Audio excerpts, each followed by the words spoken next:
Here is Harris improves on Biden's performance against Trump. Here it is. New polls are coming out since the swap out, and it's been looking pretty good momentum wise. Oh, here, let's see what the possible paths to victory are. Victory over Donald Trump. The path to the White House goes through Wisconsin. Saying they will, quote, play offense in the blue wall states of Wisconsin, Michigan, and Pennsylvania that Biden was able to flip in 2020, and the Sun Belt states of North Carolina, Georgia, Arizona, and Nevada, where the campaign argues the vice president's advantages with young voters, black voters, and Latino voters offer multiple pathways to literally these two, Palestine, these specifically the ones in the West Coast, immigration. I'm not Harry Enton, but I know what the I'm talking about, dude. For the president, including women, younger voters, black voters, and Hispanic voters. Those groups critical to Biden's victory in 2020. I've been saying this for months, okay? For months. When Biden was at the top of the ticket, I've been saying this for months. Horrible instincts to just like go with a right-wing reactionary framing on immigration. If you want to capture any of the youth vote, any of the Hispanic vote in Nevada, Arizona, New Mexico, these are places where you have to take a different approach, not one that is just like a lighter version of the Republican Party sentiment against immigrants. The excitement of Kamala Harris for young people is extraordinary. I would predict now that third-party candidate RFK Jr. is going to actually take more in this atmosphere, is going to take more votes away from Trump than, which is probably why they're talking about RFK endorsing Trump and him getting a job. I think that's unlikely. But I think this changes everything. It now gives Democrats a real alternative and Trump becomes the old codger who probably has some cognitive issues. Trump has cognitive issues, you're saying? Yeah, I mean, it's pretty clear. You get up and make a speech and lie 73 times in 10 minutes. You got some problems there. This new CNN poll also shows Vice President Harris doing better than President Biden when it comes to... You got to be so mad if you're Howard Dean and your campaign imploded because you yelled weird, and now Donald Trump gets to do like at every campaign rally. That is a million Howard Dean screams. Do you understand? So much worse. You know something? You know something? And then we're going to Washington, D.C. to take back the White House.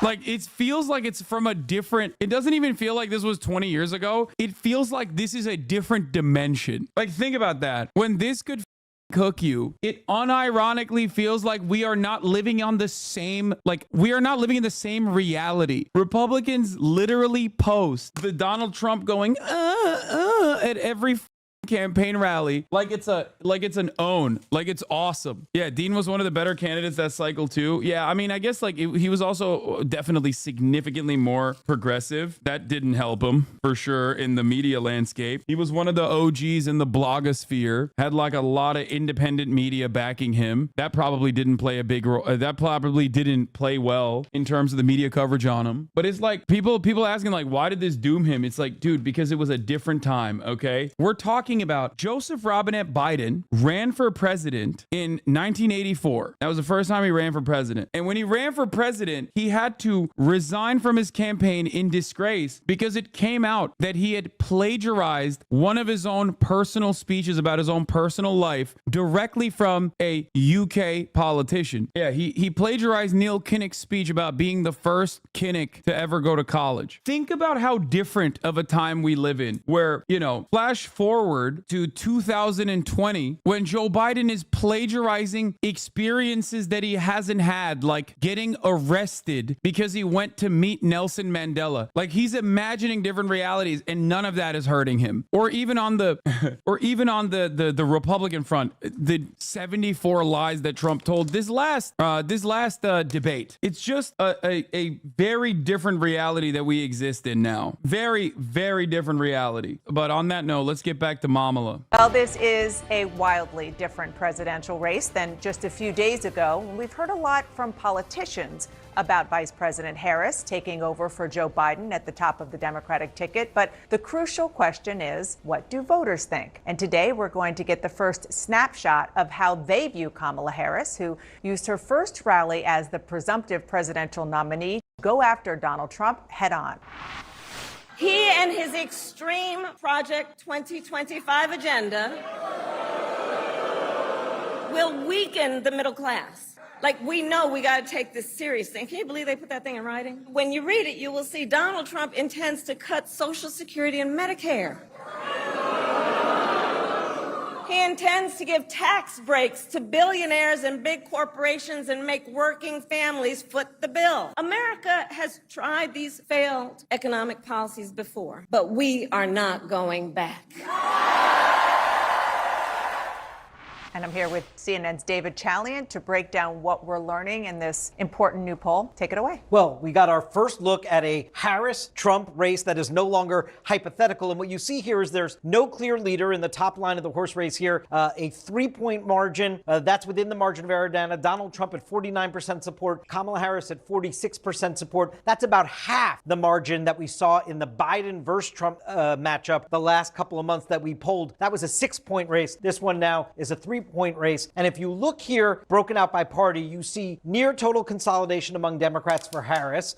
Similar, more than 9 in 10 Republicans for Trump. Take a look here at the independents. Trump has 46%. Harris has 43%. Biden was losing independents to Trump in the last couple of months, according to our polling, by roughly 10 points. Now Harris is just losing them by 3, though remember, Biden won them by 13 points in 2020 when he won that election. Now let's talk about the coalition. What the president, now former candidate for re-election, Joe Biden, really struggled with was holding the Democratic coalition together. Where is Kamala Harris on that? She's definitely making up ground with some of these key core constituencies. If you look here, this is a poll that we did with SSRS, contacting people we had polled in April and June, right? So you can actually track the movement. And you see here, young voters, it was a 7-point advantage for Trump in the spring over Biden. Now Kamala Harris has a 4-point advantage among young voters. Black voters, Joe Biden had a 47-point advantage in the spring. Kamala Harris has increased that to a 63 percentage point advantage there. Hispanic voters, Harris narrows Trump's advantage, but I just want to note again, Donald Trump numerically ahead among Hispanic voters within the margin of error. That was a key group in 2020 that Biden won overwhelmingly, so still work there to do for the Democrats. And among female voters, you see that Harris has increased the lead where they were tied among women when it was Biden on the ticket. These numbers are fascinating, especially given that important piece of information you just gave us, which is that these our polling company, our colleagues, went back and talked to the exact same people that they talked to earlier.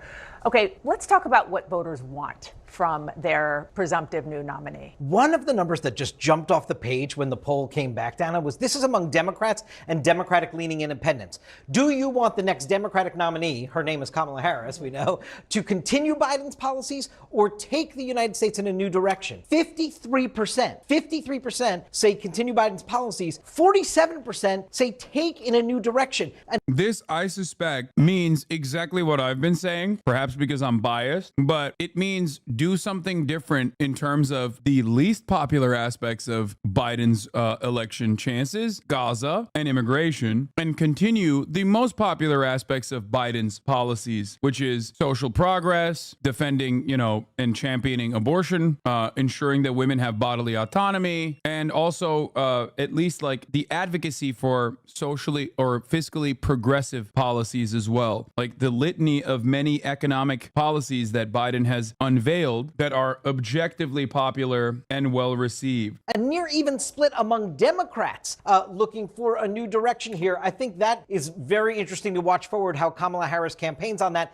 And then we've talked a lot about this all cycle long. Are you voting for a candidate or against a candidate? Take a look at what a difference a couple days make. For Harris, now it splits evenly. 50% of Harris supporters say they are casting their vote for her. 50% say they're doing it against Trump. Look at what that was when Biden was the nominee. 2/3 of his votes were.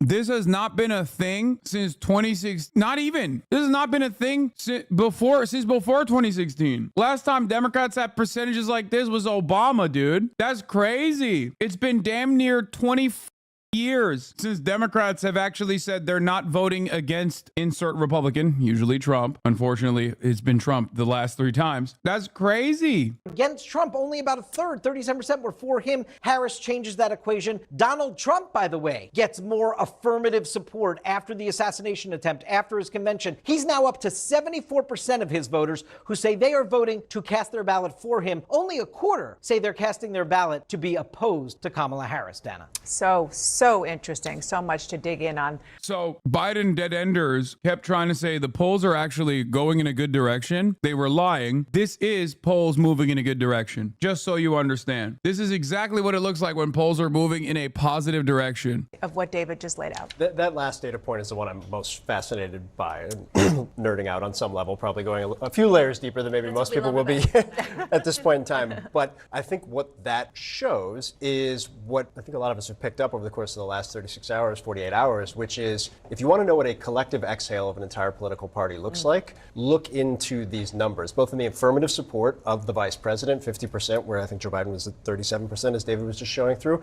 They are excited about a candidate when they weren't prior to now. Because of that, you are seeing many of the groups that form up their coalition, as David was running through, start to come back home, which was always the pitch from the Biden team. They'll come back home eventually. They'll have to come back home eventually. They weren't coming back home. They may have, but they weren't up until the last couple of days. They are starting to now in the key demographic groups. I think that's critical. I think the big question right now is what we would have assumed would have been the dynamics of what we knew was going to be a very, very close race at all on that front. It's just a matter of can the coalition continue to come home in its entirety? And most importantly, those kind of 100 to 150,000 voters in those 7 critical states, where are they? And I think that's always going to be the question now that things seem to be aligning how Democrats and Republicans expected them to. Yeah, and that's obviously, this is a national snapshot. It's important for us to see this. It's going to be those battleground states, wherever they are at this point, that will tell us who is going to ultimately become president next time around. But just on that question of coming home, a phrase that you just used,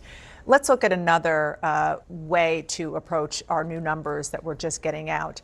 The question, the choice for president, basic question. Right now, Trump is still up 3. Again, this is a margin of error situation. But back just a couple months ago, if you look from April through June, up 6. So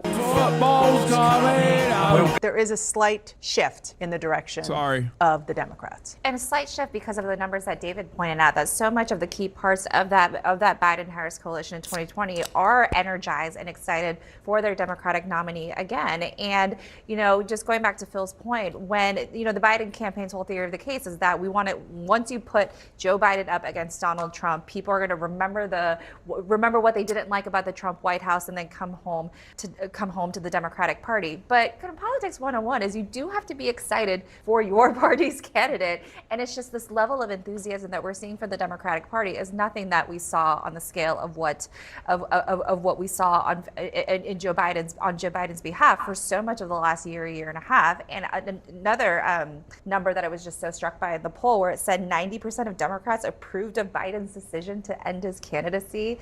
I mean, we knew that that tells you his staying in the race was going to be an unsustainable situation. And just whether that energy of the Democratic Party right now, you know, bleeds into those independent voters that are so critical that President Biden won in 2020, that, you know, former President Trump is doing better with right now, yet to be seen clearly. But I think that, you know, I don't know if Democrats could have had a better 48 hours. The latest on the race for the White House, Vice President Kamala. We've been talking a lot about Biden's progressive economic policy, but the material conditions where most Americans aren't getting much better. Biden has almost done nothing to mitigate this, and according to a lot of people, has only made the issue worse. To me, defending Biden only makes us fools and idiots and will cost us in the long run. Could you point me to some sources to support your claims? Everything that I'm talking about is what Biden is campaigning on in terms of like a rent cap. As far as like what Biden has done in terms of like the infrastructure bill, that's good. That's it. Those are objectively good bills that he passed that have opened up new facilities that are unionizing. The IRA was good. I mean, it was obviously not as good as what it was supposed to be, but it was still good. The IRA was a mixed bag at best. He gutted the COVID-era social safety net, though, and kicked tens of millions off Medicaid. Ultimately, infrastructure spending is broadly popular and a good thing. It is absolutely what was necessary at the time. They didn't pass it because they're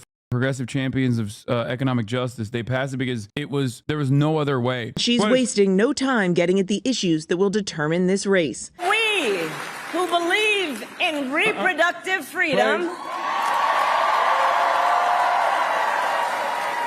will stop Donald Trump's extreme abortion bans because we trust women to make decisions about their own body and not have their government tell them what to do. but also leaning into the economic issues at the top of mind for so many voters. America has tried these failed economic policies before, but we are not going back.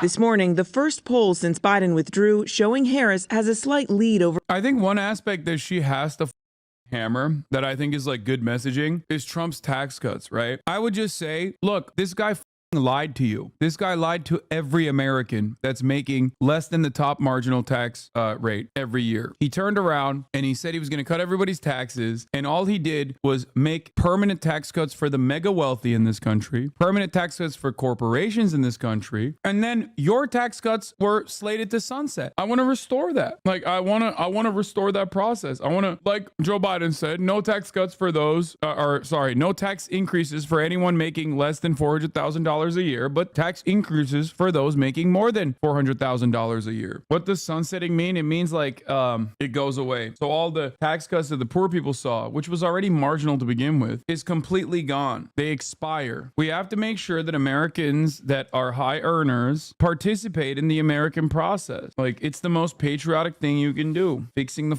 roads, funding public education, making this a better country. Donald Trump also lied and said he was going to increase capital gains tax and then, of course, didn't do it, for the record. No, but Hasan, you're rich. You have to vote for Trump's tax cuts. Yeah, I know. I'm an idiot. As a class trader, I guess. Well, not even technically bourgeois, but still wealthy. Still, your preferences on VP are out. Not shocking, but the first pick is Shapiro. I mean, Shapiro is the safety pick. Shapiro is to make sure that you win Pennsylvania. That's why a lot of people are doing that. My favorite tweet in regards to taxing the wealthy. Boo-hoo, imagine being one of the richest people in the richest state in the richest country in all of human history and complaining about giving back to the common good that made that high income possible in the first place. Yeah, it's a great way to talk about this. For the record, the tax cuts for the wealthy, the top marginal tax cuts stay. Those are permanent. The only ones that expire are for the working class. Anyway, let's continue. Over Trump, a lead that doubles if third-party candidate Robert F. Kennedy Jr. is in the mix. But this race will come down to a handful of battleground states